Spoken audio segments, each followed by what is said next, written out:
picked up dengue there. And then she came back, and she ended up going to the hospital, but they missed it. It was the diagnosis was missed, and then she went back home, and I mean, she came back here, and this dengue outbreak started. Wow. And we didn't know about it in that area for quite some time. Entomologist Scott Ritchie is talking about a serious dengue fever outbreak that occurred recently in northern Australia. But that's usually what happens here. We get these, cases that come in, and we don't know about them, and the virus comes into a sort of a seeding area where there's a lot of mosquitoes, and then away it goes. In his lab at James Cook University in Cairns, Australia, he is breeding mosquitoes that are incapable of passing on the dengue virus. If the approach works, it could save millions of lives and spell the end of dengue and other deadly diseases spread by insects. Malaria, yellow fever, even Lyme disease. Yeah, dengue is an arbovirus, a virus carried by mosquitoes, and it is really linked into a fairly tight ecosystem of humans and the Aedes aegypti mosquito. And this mosquito is a highly domesticated mosquito. I call it the cockroach mosquito, so it lives in and around man. And you primarily get it in urban areas.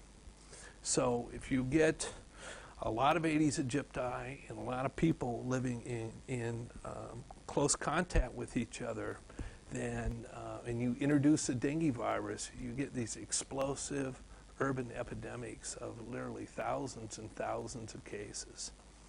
And we see this all around the world.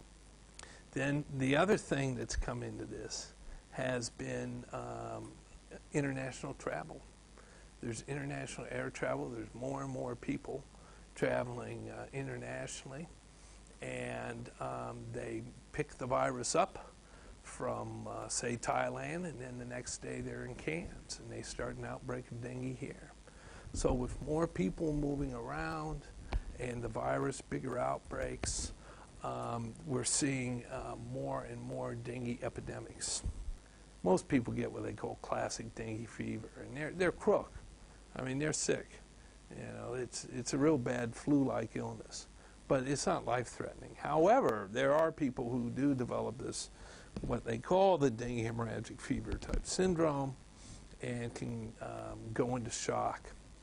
And basically, they lose plasma. The capillaries become very leaky, and the plasma leaks out, and then your circulation system starts shutting down.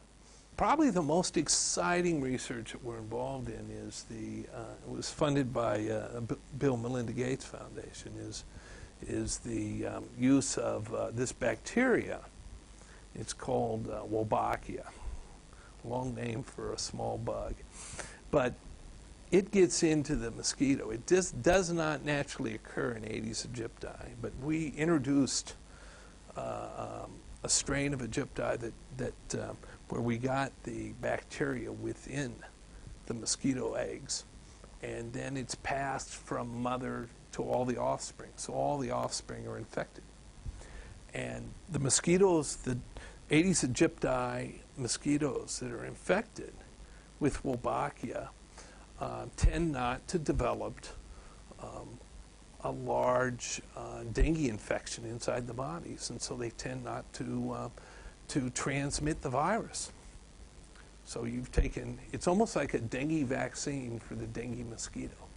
The other thing that happens with it is that if you have a male mosquito or a male insect that's infected with Wolbachia, and it mates with a female that doesn't have Wolbachia, then all those offspring are infertile. They die. The eggs don't hatch. So what you can see happening if you introduce a lot of Wolbachia-infected individuals into a population is it's going to drive its way through the population.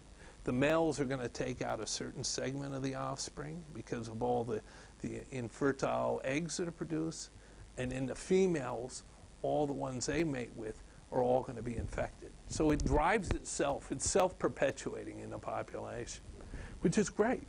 It means you can start the thing up and just let it roll and let it go.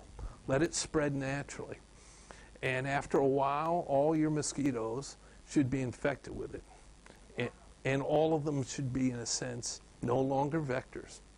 They'll all be shooting blanks. Wow. So it's, it's a game changer.